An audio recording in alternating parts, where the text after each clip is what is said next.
누구나 인생에 한 번은 건물주가 되어야 한다. 맥밀란입니다. 오늘 또 이제 이렇게 세무사님 네. 모시고 좀 저희 세무 부분에 대한 어떤 궁금한 이야기 좀 많이 나눌 텐데요. 사실 이제 신축 사업 진행하다 보면 세금이라는 이슈가 그렇죠. 네. 안 걸릴 수가 없는 거고, 네. 그리고 이제 최근에 이제 뭐 사실은 뭐 지금 뭐 신축 사업 하는 게 결국에는 뭐 토지를 사던 아니면 현재 그 주택 상태로 된 걸 사서 뭐 철거를 해서 그 건물을 올리던 부동산을 이제 매매하는 입장이고, 이제 제가 이제 사실은 주로 신축하거나 하는 지역이 뭐 강남 3구라든지 아니면 마포라든지 뭐 이런 쪽이 좀 핫하다 보니까 아무래도 요즘에 최근에 이제 부동산원 통해서 그 자금 소명에 대한 얘기가 되게 많이 나오고 있고, 가장 큰 이슈 중에 하나가 사실은 증여 부분인 것 같아요. 문제가 그 막 그 하나의 사례를 보면 이제 와이프분은 이제 그 가정주부시고, 그러니까 뭐 직업 활동을 하지 않았는데 그 남편분이 이제 오로지 이제 그 생활 그 직업 활동을 하셔서 소득이 있으시고, 그런 부분에서 이제 자산을 형성했을 때 되게 궁금했던 게, 이제 제가 일반적으로 생각했을 때는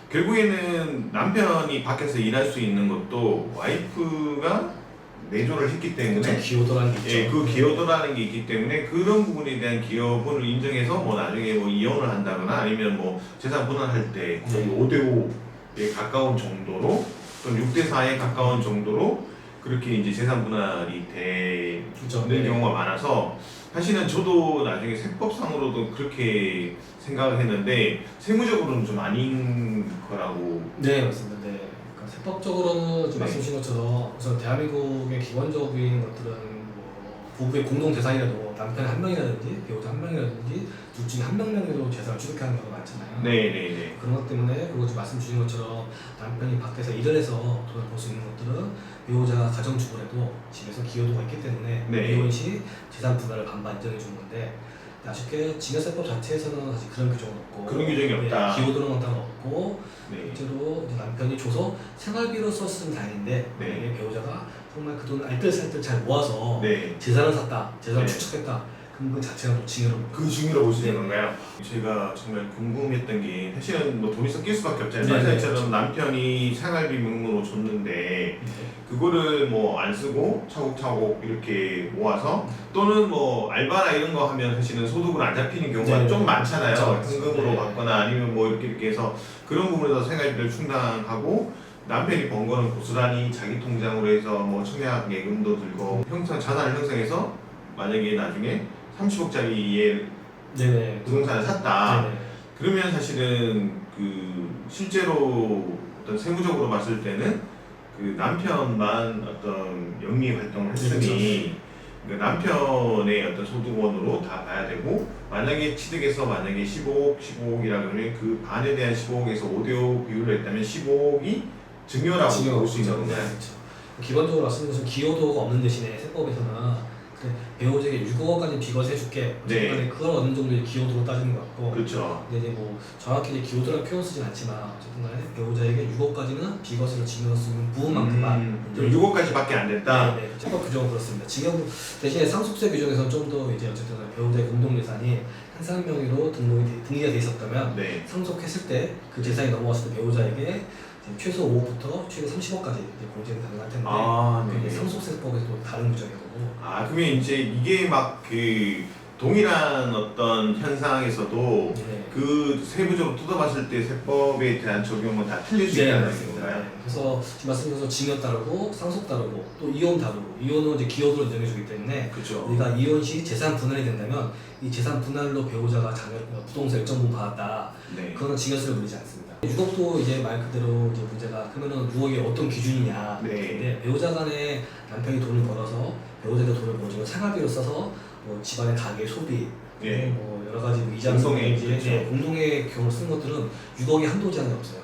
정말 다자 경비이기 때문에. 네. 근데 배우자가 그 돈을 모아서 재산 축적을 했다. 그 재산 축적이나 또 예금을 둔다든지 적금을 둔다든지 그 이제 부동산을 산다든지 이런 것들에 대해서 등록된 자산을 샀다면 그것들은 이제 징여를 봅니다. 그런 비율에 대한 정리도 되게 중요하겠네요. 이제 뭐 그 배우자가 어느 정도의 소득이 있다면 그 소득 플러스 6억에 대한 네네. 증여에 대한 거 했을 때 그 한도만큼 해서 그 비율을 정해서 네, 이제 공동의 그 비율치. 공동의 비율로 하는 게 좋지. 그냥 뭐 5대5, 6대4. 그러니까 그런 부분에서 또 플러스 알파로 이제 소득세로 넘어가면 네. 사실은 이제 저희 같은 경우에는 신축 사업을 하면 나중에 완공하면 월 현금으로 발생되잖아요. 그러면 어떤 딜레마에 빠지냐면 와이프는 가정주부니까 소득이 없어요. 아, 그렇죠. 그리고 남편분은 뭐 고소득자야. 그러면 사실은 고소득자 같은 경우는 여기서 임대소득까지 엎어버리면 종합소득세 뭐 최고세율이 나오니까 그냥 반 정도는 뭐 거의 세금이 뭐 네네. 국민연금까지 다 합치면 거의 반 정도는 세금이 나오니까 그 와이프를 뭐 7대3이라든지 네. 8대2라든지 와이프한테 지분을 더 그러니까 소득으로 봤을 때는 소득세를 내는 부분 네네. 종소세를 내는 개념에서는 와이프한테 몰아주는 게 맞는데 네. 그렇죠. 그것만 생각을 하면 안 되는 게 증여세 증여세, 이슈가 걸릴 수 그렇죠. 있으니 네. 그런 부분에서는 그 딜레마네요. 네, 맞습니다. 말씀드린 것처럼 고소득자 남편이 다른 소득이 있어서 종합소득세가 임대소득으로 합산될까봐 네. 배우자한테 지분을 높이고 싶은데 배우자한테 지분을 높였더니 징여 문제가 발생해서 오히려 종합소득세 줄인 것보다 네. 징여세가 더 많이 나오는 상황이 될 수가 있으니까. 아, 그러니까요. 사전에 이런 걸 잘 알고 물어보고 이제 특히 뭐 몇억 이상의 돈은 진짜 정말 세무사님께 네. 세법적으로 어떻게 해야 되고 뭐 나중에 매각했을 때도 어떤 식으로 매각해야 되고 돈을 받으면 어떤 식으로 네. 받아야 되는지 그러니까 저희 부부는 사실은 뭐 네. 공동생활체라고 생각을 했었고 서로 네. 왔다 갔다 하니까 뭐 6억 저는 이제 그래서 생각했거든요. 6억에 대한 돈이 있어도 좀 말씀하신 것처럼 뭐 생활비도 있고 뭐 왔다 갔다 했는데 그걸 러프하게 좀 느슨하게 좀 보는 거 아닌가 했는데 이렇게 자산을 사거나 뭐 했을 때 왔을 때는 명확한 요즘은 아까 서두에 말씀 주신 것처럼 이제 부동산 거래원에서 워낙에 자금 수출에 대해서 소명이 명확하기 때문에 네. 소명이 안 되면은 쉽지 않습니다. 이게 저는 정말 무서운 게 저 같은 경우는 최근에도 거의 작년하고 올해 같을 때 뭐 수십 건의 거래를 했는데 그 수십 건 거래 중에 거의 한 2건 정도, 3건 정도가 그렇게 걸렸는데 보면 딱 그렇게 되는 케이스 네. 있잖아요. 뭐 어떤 얘기냐면 뭐 30대 초반인데 네. 30억, 40억 40억. 정도의 부동산을 매수를 했어. 거의 연락도 없고. 그죠. 그런 케이스나 아니면 한 분이 이제 가정주부시고 한 분은 직장인을 하는데 갑자기 30억짜리를 샀어. 네. 라고 했을 때 그런 케이스만 걸리더라고요. 네. 그러니까 기본적으로 세무서는 PCI 분석이라고 해서 이제 수입 대비 지출 내역을 다 분석하게 되어요. 네, 네. 이제 대표적으로 가정주부, 학생, 군인들 이런 친구들이 소득은 없는데 신용카드 사용 내역이라든지 네. 해외여행이라든지 네. 부동산 구입 작업이 있다면 이런 것들 거의 조사를 아, 하고 소득이 없는데 소비가 되게 많은 네. 형태. 그쵸. 그래서 그런 부분에 대해서 되게 조심하셔야 될 것 같고, 되게 진짜 오늘 되게 정말 피가 되고 살이 되는 어떤 지식을 많이 설명해 주셔서 감사한데, 정말 이 부분에서 일반인들이 예상외로 잘 모르고 있고, 그래서 예상외로 증여에 대해서 이슈에서 되게 많이 걸리는 네. 그런 케이스는 어떤 게 그러니까 있어요? 제일 많은 게 지금 물어보시는 게 이번에 누구누구 내가 결혼하는데 부모님이 뭐 도와주셨다. 네네네. 뭐 아파트 사는데. 네. 혹은 전세자금 도와줬다. 네. 근데 뭐 보통 그렇게 많이 네. 하잖아요. 뭐 문제가 없었다. 네. 다들 문제 없었다는데 나는 신고해야 되냐? 그러니까. 솔직히 말해서 대한민국에서 하루에도 통장 내역으로 수천만 원씩 거래되는 사람이 어마어마하게 많을 거예요. 그렇죠. 세무서에서 이걸 다 자식으로 추정하지 못합니다. 그래서 네. 뭐 언제 걸리냐? 사실은 네. 대부분이 걸리는 이유가 아까 말씀드린 것처럼 지금은 넘어가더라도 대부분이 상속 단계에서 걸리실 거고 상속 단계에서. 상속 단계에서는 기본적으로 10년치 통장 내역을 이제 조사하는 분석하니까 아, 보통 그렇죠. 이제 그때 이제 추징을 많이 당하시고 지금 단계에서는 사실 증여가 문제가 되는 케이스는 많지 않으실 거예요.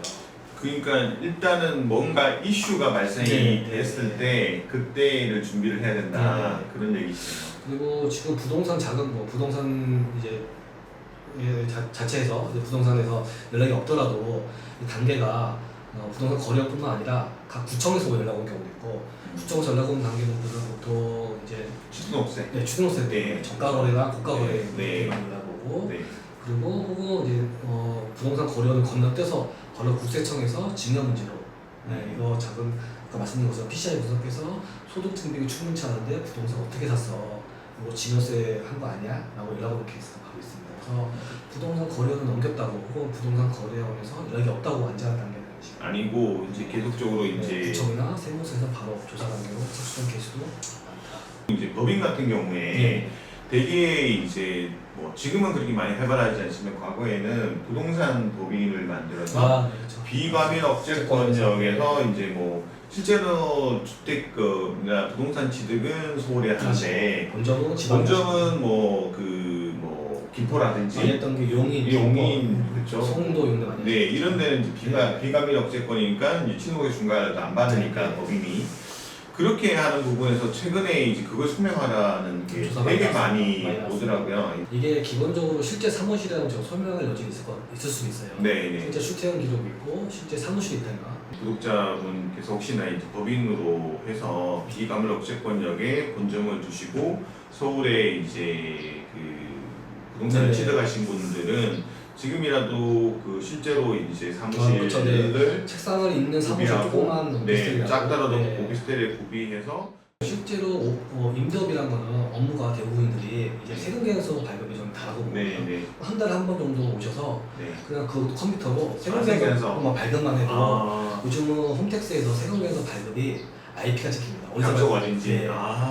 되게 꿀팁이네요. 그래서 봐라 내가 이 사무실에서 실제로 출근해서 세금계에서 발급하지 않았냐 증빙한다면 뭐 근데 그게 업무를 실제로 한 거니까 실제로 네. 봤을 때 말씀하신 것처럼 다른 거는 임대업 같은 경우는 실제로는 그 현장에서 돌아보면서 그 일이 더 많이 크니까 그래서 그 구독하시는 분들이 법인을 많이 갖고 있다 그러면 정말 형식장으로 해서 그냥 그 소사무실에 그 등록해서 하는 거 말고 좀 비용이 들더라도 책상이라든지 이런 게 독립적인 공간을 마련해 놓고 그리고 이제 한 달에 한 번이라도 와서 이제 업무를 보는 부분에 대한 거를 좀 해야지만 나중에 피할 수 있는 부분에 대한 문제가 있습니다. 그래서 오늘 증여에 대한 부분에 대한 얘기를 좀 드렸고